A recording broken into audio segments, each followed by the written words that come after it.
السلام علیکم خواتین و حضرات، آج کی اس ویڈیو میں آپ کو خوش آمدید کہتے ہیں۔ آج کی اس ویڈیو میں ہم آپ کے ساتھ کرولس عثمان کے سیزن 5 کے بارے میں بتانے جا رہے ہیں کہ قسط نمبر 150 میں کیا ہونے جا رہا ہے۔ تو ناظرین، نیکسٹ آنے والی ایپیسوڈ میں عثمان بے اور روم کے جلاد کے درمیان ایک بڑی جنگ ہونے جا رہی ہے۔ عثمان بے ایک تو بندر بے کا روم کے جلاد سے بدلہ لینے جا رہے ہیں، تو دوسری جانب کیتا قلعے کو فتح کرنا چاہتے ہیں۔ اس کے علاوہ روم کی شہزادی ماریا کے قتل کا الزام بھی عثمان بے کو ٹھہرایا جا رہا ہے۔ اس لیے آگے آنے والی قسطوں میں عثمان بے اور روم کے درمیان بہت سی جنگوں کا خدشہ ہے۔ آگے آنے والی ایپیسوڈ میں بہت سے قلعے بھی فتح ہوں گے، لیکن ویڈیو کو سٹارٹ کرنے سے پہلے آپ لوگوں سے ہماری ریکویسٹ ہے کہ ویڈیو کو لائک اور شیئر لازمی کیجیے گا اور چینل کو سبسکرائب کریں، ساتھ میں بیل آئیکن کو ضرور دبائیں تاکہ ہر آنے والی نئی ویڈیو آپ تک پہنچتی رہے۔ شکریہ۔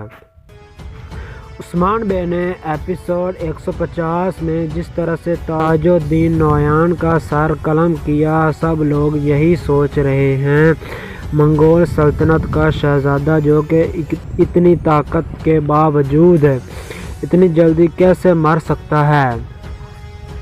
اس لیے افواہ یہ بھی چل رہی ہے کہ قندوز بے تاج الدین نویان ہو سکتے ہیں، اور اس کے ساتھ والی 2 لڑکیاں وہ مجبوراً اس کا ساتھ دے رہی ہیں۔ اس لیے کسی مجبوری کی وجہ سے وہ قندوز بے یعنی تاج الدین نویان کا ساتھ دے رہی ہیں۔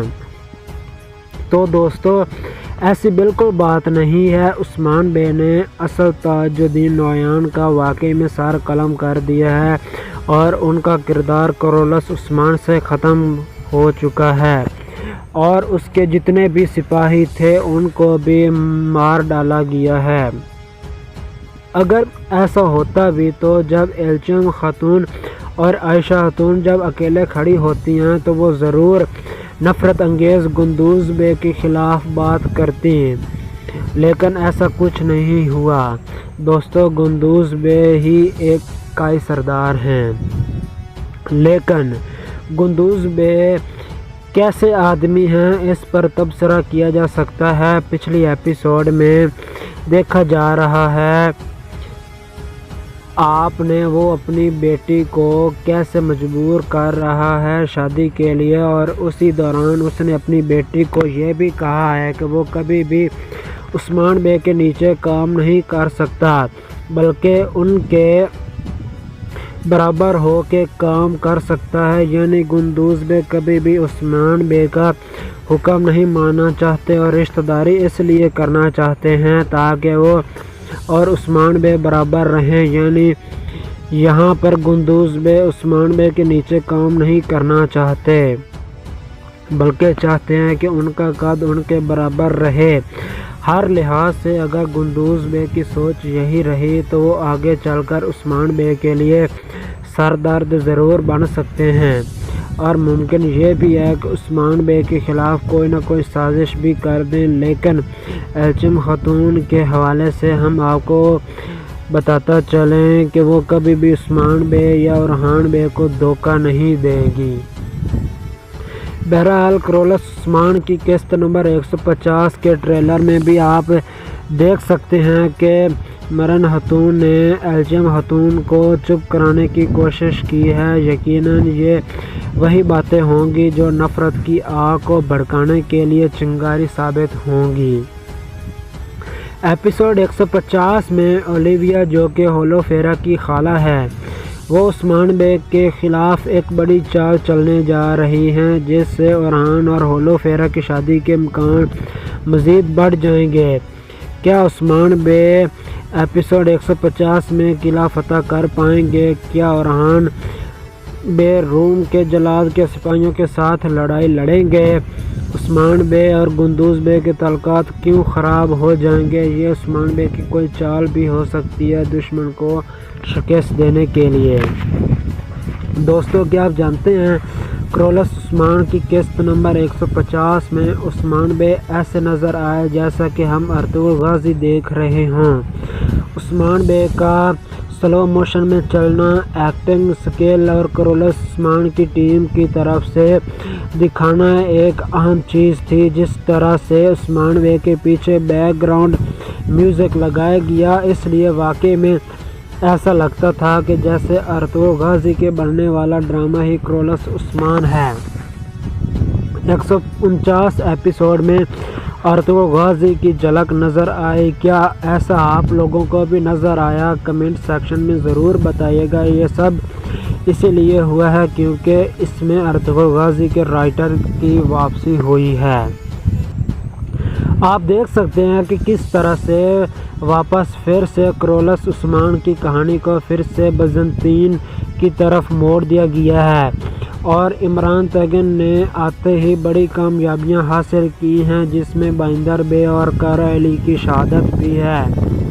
بائندر بے اور کارا علی کو یوں شہید کرنا کوئی اتنا مشکل کام تو نہیں تھا، لیکن چونکہ وہ عثمان بے کے خاص آدمی تھے اس لیے یہ مشکل کام ہے، کیونکہ عثمان بے کا غضب تو پھر آئے گا روم کے جلاد پر۔ اور قسط نمبر 150 کے اندر میں آپ دیکھ سکتے ہیں کہ عثمان بے نے ایک بڑی فوج کو یعنی شہر میں بلایا ہوا ہے، اور یقیناً یہ فوج عثمان بے نے تمام اتحادیوں سے حاصل کی ہے، جس کے بعد ایک بڑی جنگ کی پیشگوئی کی جا رہی ہے۔ بہرحال وہ اگلی ایپیسوڈ میں ہوتی ہے کہ نہیں ابھی ہم کنفرم نہیں بتا سکتے۔ بہرحال جنگ تو ضرور ہوگی۔ جہاں پر روم کا جلاد ایک وحشی آدمی ہے، وہیں پر ایک ذہین آدمی بھی ہے، اس لیے ہولوفیرا کے معاملے میں وہ یقیناً چاہے گا ایک بڑی سازش تیار کی جائے۔ پہلا کام وہ یہ کرے گا کہ شہنشاہ کی فوج کو بھی اپنے ہاتھ میں لینے کی کوشش کرے گا، اور شہنشاہ کو یہی کہے گا چونکہ اس کی اکلوتی بیٹی کو عثمان بے نے مار دیا ہے، اس لیے یہ عثمان بے کے خلاف وہ فوج سے دے تاکہ عثمان بے کا وہ خاتمہ کر سکے۔ دوسری طرف ہولوفیرا کے حوالے سے ہمیں لگتا ہے کہ ہولوفیرا کی خالہ یہ سازش رچائے گی کہ وہ چاہے گی عثمان بے کی طرف ہولوفیرا کو بھیجا جائے، اور ہولوفیرا کے حوالے سے یہی کہا جائے کہ ہولوفیرا اور اورہان بے کی شادی ہوگی۔ اس سے کیا ہوگا؟ عثمان بے کے اندر سے ٹوٹنے کا خطرہ منڈلاتا رہے گا، کیونکہ گندوز بے اپنی بیٹی کے حوالے سے عثمان بے کو کہہ چکے ہیں کہ وہ اورہان کی دلہن بنے گی تاکہ ہمارا اتحاد قائم رہے۔ اگر ہولوفیرا اور اورہان بے کی شادی ہوتی ہے اور بات چلتی ہے اور ہولوفیرا بھی مان جاتی ہے اور ہولوفیرا کی خالہ بھی مان جاتی ہے، تو اس سے عثمان بے اور گندوز بے کے درمیان تعلقات خراب ہوں گے۔ یعنی جو خط ہولوفیرا نے خط اورہان کے لیے لکھا تھا، یقیناً وہ خط اورہان بے تک پہنچا دیا جائے گا اور یہ سازش تیار کی جائے گی۔ بہرحال اس سازش کا سب سے زیادہ فائدہ اورہان بے اور ہولوفیرا کا ہی ہوگا کہ ان کی شادی کے امکانات بڑھ جائیں گے، اور عین ممکن ہے کہ ان کی شادی پہلے ہو جائے اور اورہان بے اور ایلچیم خاتون کی دوسری شادی ہو۔ بہرحال عثمان بے نے بڑی جنگ کا ارادہ کر لیا ہے، لیکن آپ جانتے ہیں کہ عثمان بے کبھی بھی ایسی جنگ نہیں لڑتے جس میں ان کو خدشہ ہو کہ ان کا بڑا نقصان ہو، اس لیے عثمان بے منصوبوں کے تحت ہی جائیں گے۔ ظاہر یہی کریں گے کہ وہ اترانوس کو فتح کرنے والے ہیں، لیکن کیتا قلعے پر حملہ کر کے اسے فتح کرنے کی کوشش کریں گے۔ لیکن ہمیں لگتا ہے کہ روم کا جلاد صرف وحشی آدمی نہیں ہے بلکہ ایک ذہین آدمی بھی ہے۔ ضرور ہر قلعے میں اس نے عثمان بے کے خلاف گھاتیں لگائی ہوں گی، اس لیے یہ جنگ اتنی آسان نہیں ہوگی۔ ان قلعوں کو فتح کرنا اتنا آسان نہیں ہوگا، عمران تگین یعنی روم کے جلاد کی موت کب ہوگی، اس پر پہلے آپ کو بتاتے چلیں۔ اورہان بے اور کنور بے ایک مشن پر جائیں گے، جس حوالے سے عثمان بے نے انہیں پہلے ہی بتا دیا ہے کہ وہ کرستی زمینوں پر جا کر دیکھیں کہ یہ صلیبی کہاں سے آ رہے ہیں، ان کی تعداد کیا ہے، تاکہ ہم بر وقت تیاری کر سکیں۔ اس لیے پچھلے ہفتے عمرے بے یعنی اورہان بے کا کردار ادا کرنے والے اداکار نے کچھ تصاویر شیئر کی تھی، جس میں سمندر کے ساحل نظر آ رہے تھے۔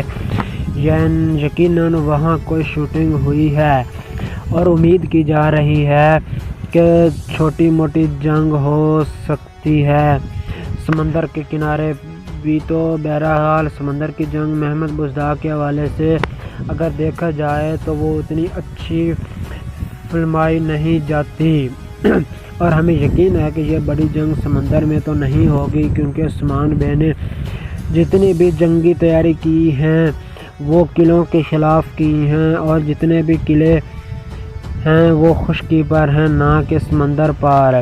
بہرحال اگر چھوٹی موٹی کوئی لڑائی ہوئی سمندر کے قریب تو ہو سکتا ہے کہ وہ اورہان بے اور کنور بے لڑیں ان کرائے کے ڈاکوؤں کے خلاف۔ دوسری طرف روم کے جلاد کے حوالے سے کہا جا رہا ہے کہ وہ صرف 4 یا 5 اقساط کے لیے ہی آیا ہے، اس کے بعد اس کی موت دکھا دی جائے گی۔ جس رفتار سے وہ عثمان بے کے قریبی آدمیوں کو شہید کر رہا ہے، اس سے تو ایک بات واضح ہے کہ اس کی جلد موت ہو سکتی ہے، لیکن اداکار اچھا ہے۔